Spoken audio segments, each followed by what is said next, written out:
Hi guys, how are you? Welcome back to my living room.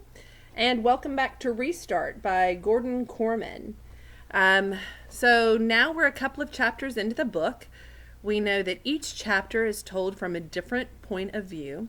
But every story, every character, every narrator is discussing this fall that the main character, Chase Ambrose, has made off of his roof. It's resulted in a concussion, but most importantly, it has resulted in amnesia. He is not able to remember anything about his previous life. And he can't quite figure out why everyone is so upset with him all the time. Now, in our last chapter, Shoshana filled us in. We found out that Chase and his buddies are big bullies and have bullied her twin brother Joel to the point of him going away to boarding school just to feel safe. Can you imagine what it would feel like to be Joel, for instance, who had been bullied to the point that he can no longer live at home?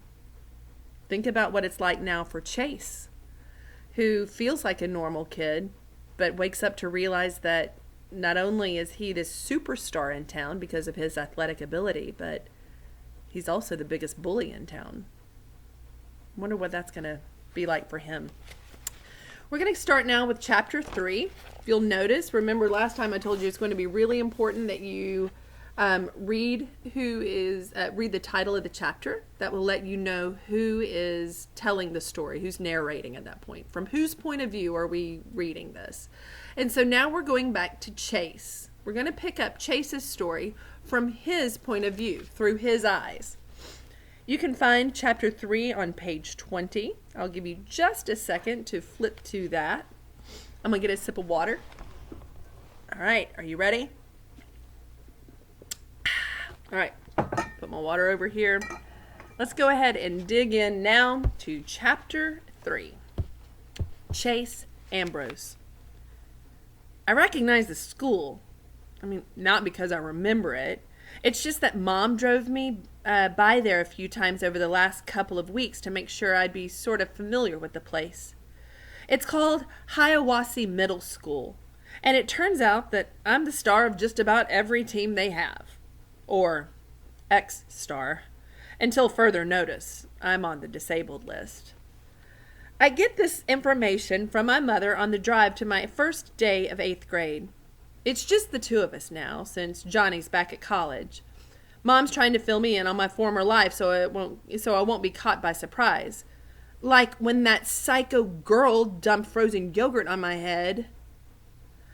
Funny. She was sympathetic when I told her about that, but she didn't seem very surprised. Like, we live in a town where people attack each other with desserts all the time. I wonder why his mom wasn't surprised. Oh, she replied airily. Young girls can be oversensitive, especially with a popular athlete. She smiles at you, you don't smile back. She takes it personally. Yeah, but I did smile. She's the one that didn't. She went straight for the yogurt. Mom rolled her eyes. What do you want me to say, honey? I don't even know who this mystery yogurt bomber is. But here's the thing. I think she did know.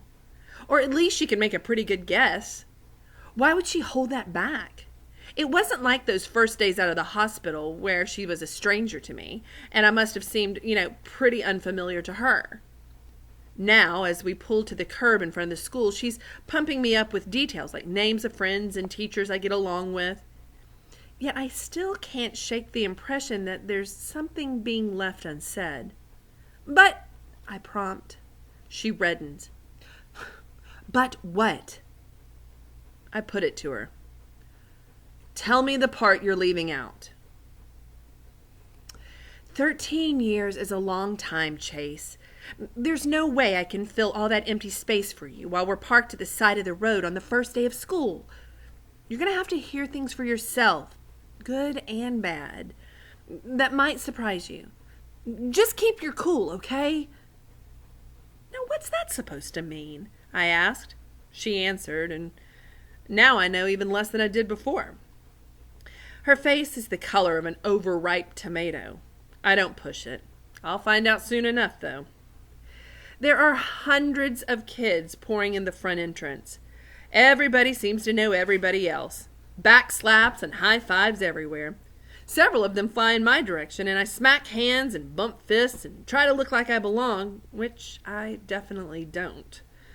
I also get some strange looks, and a few kids meet my eyes and then furtively look away.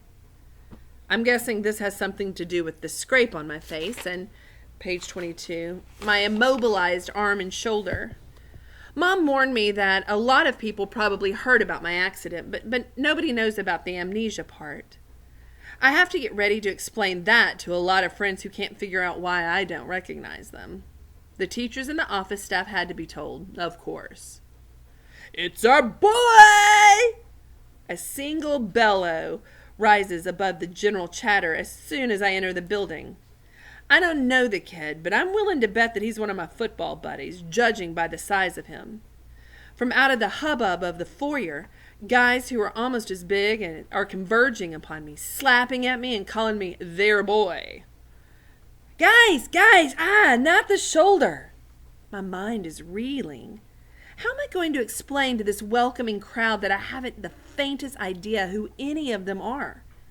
I start to feel a little dizzy. Chase! Two more football players elbow their way to my side. To my surprise, I actually recognize this pair. They're the guys from the pumpkin smashing picture on my phone. Mom pointed them out out on my lacrosse team photo as Aaron and Bear. Apparently, they're my best friends. Dude, good to have you back, barks Aaron, the taller of the two. In person, he has the closest thing to a full beard I've ever seen on a middle schooler. We tried to come by, but your mom said you were on bed rest. Yeah, can't believe you're here, chimes in one of the other guys. Didn't you jump off the clock tower on the village green? Bear whaps him hard across the face. He jumped off of his roof, you moron. If he jumped off the clock tower, he'd be dead. And he didn't jump, he fell. Yeah, who'd be stupid enough to jump off a roof, Aaron adds. This was pretty stupid too, I admit, a little taken aback that my full face smash and the fact that the kid on the receiving end didn't seem to mind it.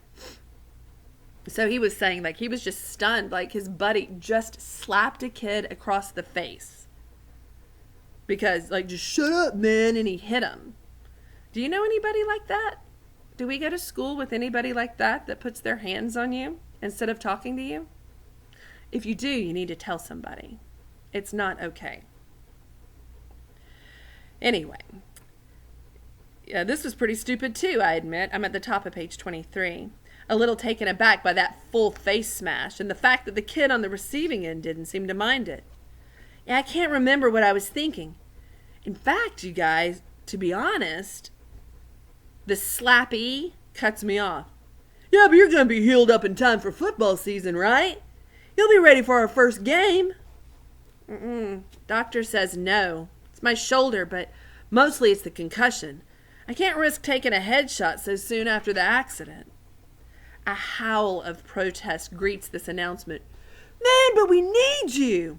Yeah, you're our leading scorer. You're the best player, man, our captain.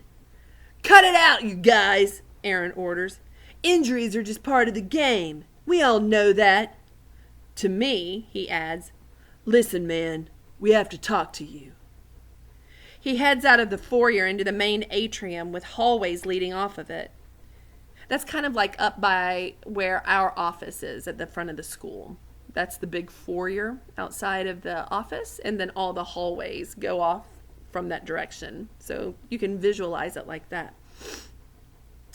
Bottom of page 23. He heads off out of the foyer to an inner atrium with hallways leading off of it. We have no problem navigating the dense crowd. My two best friends just push people out of the way. Most kids see the three of us and clear out of their way on their own. They lead me to a bench along the wall. Are these seats taken? I ask a youngish boy, maybe a 6th grader. Page 24. Before he can answer, Bear rumbles, "They are now!" And the kid scrambles down the hall, propelled by a hefty shove. I sit down with my fellow pumpkin smashers. Before they can say anything, I burst out with, "Aaron, Bear." The names are unfamiliar on my tongue, like I've never spoken them before. "I got something to tell you. When I fell off the roof, I got more than a concussion and a sprained shoulder. I got amnesia, too." Bear frowns. "Amnesia? You mean you forget stuff?" I shake my head sadly. Like, worse. I forgot everything. Like my whole life before I fell. I motion around us. The school, these people, like they're all new to me. I wouldn't even know you guys except for your pictures are on my phone. As it is, I don't remember anything about us. I mean, I know that we're friends because my mother said so, but everything we did together, it's gone. I catch them eyeing each other like they don't believe me. And it makes me mad until I consider how I'd react if a lifelong friend told me the same thing. Here I am, the kid they've known all their lives. I look the same, I talk the same, and I'm telling them that our history is completely wiped out. I don't blame them for thinking I'm joking. It is a joke. I mean, it's just not a funny one. I speak again. Like, it's not just you guys. Like, think of how it feels to see some random stranger instead of your own mother, your brother, your dad. Yeah, and trust me, I'm not loving the thought of dealing with 800 kids in this school who think I'm dissing them because I can't remember who they are. Bear stares at me hard. "Wait, you're not kidding, are you?" "I wish," I said fervently. He's stunned. Wow. Aaron leans forward practically to my face. "Yeah, but your memory's gonna come back, right?" There's an urgency to his voice. He must really hate that I'm missing out on the good old days. "Some of it, maybe," I reply. "But also maybe not. The doctor says it's impossible to know." They look at each other again, and there's no mistaking how freaked out they are. I feel a surge of warmth towards these two. My best friends. I have a giddy vision on my phone screen you know, the three of us brandishing the baseball bat with that ruined jack-o'-lantern. Yeah, like the good times. "Guys," I try to reason with them. "I'm still me, even if I don't remember the stuff we did together. We'll do new stuff, better stuff." "Oh, yeah, totally," Bear exclaims. "And if you can't play football, you'll be good for lacrosse in the spring, right?" The doctor said I should be okay by then, although, we'll have to see. "There you go." He sounds upbeat, although I'm pretty sure he's faking it. This can't be an easy thing to process. If I wasn't the one with amnesia, I don't know that I could accept it myself. "Yeah, we're here for you, man," Aaron adds, slapping my back and sending a jolt of fire through my separated shoulder. I swallow an angry warning. One step at a time. "Welcome back, boys," a deep voice intones. A tall man in a charcoal gray suit approaches our bench. "Chase, I'm Dr. Fitzwallace, your principal. I thought I'd reintroduce myself under the circumstances. We've met before, of course." I strangled. "You can say that again," comes from Bear. The principal silences him with a single look through his steel-rimmed glasses. "Chase, come with me. Let's have a little chat." My friends are already slouching down the hall, so I follow the principal into his office. On the wall are two large framed photographs, and I'm surprised when I identify one of them. It's on my wall, too. It's part of a newspaper clipping about our football championship last year. It's me, helmet pushed to the back of my head, hoisting a trophy. The other is similar, although you can tell it's a lot older. The pose is almost identical. A young player raising the same trophy. I can't explain it, but the kid looks sort of familiar. That's crazy. How can I recognize him? I don't recognize anybody. Dr. Fitzwallace is watching me. That's your father. The only other win at state back when he was your age. Wow. No wonder Dad calls me Champ. I should call him Champ too. I tell the principal. I didn't know we won at state. I mean, I'm sure I knew at some point. Well, that's exactly what I'd like to talk to you about. Have a seat, Chase. Dr. Fitzwallace waves me to a chair.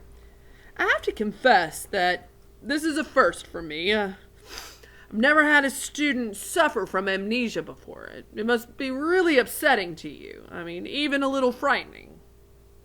Yeah, it's pretty weird, I admit. Not remembering anybody. I mean, it's like I'm surrounded by all these people, but I'm still alone. The principal sits down behind his desk. I hope we can make this situation a little easier on you. I've alerted all the teachers and the support staff, and so we're ready for you. If you have any issues, and just have whoever's involved get in touch with me. I thank him because that's what he seems to expect me to do. One more thing. And he leans back in his chair. And when he speaks again, it's slowly and carefully, like he's trying to get his words exactly right. This is an awful thing that's happened to you, but it's also presenting you with a rare opportunity. You have the chance to rebuild yourself again from the ground up, to make a completely fresh start. Don't squander it. That means don't waste it. I'm sure you're not feeling very lucky, but there are millions of people who would give anything to stand where you stand right now, in front of a completely blank canvas. I stare back at my principal. What is he talking about? I'm struggling to discover the person I was, and he wants me to change? What was wrong about the old me that now I have to be somebody else? Goodness. I want you to think about that offer that Dr. Fitzwallace offers Chase. He's telling him that what's happened to him was sad and unfortunate, but it's also an opportunity to start over. If you don't remember who you are, do you have to go back to that lifestyle? Or can you make some other changes? Can you have a fresh start? Chase can be anybody he wants to at this point. I wonder what he's going to decide. All right, guys, that's it for Chapter 3. We have Chapter 4 on deck, so get ready for that. Have a great afternoon, guys.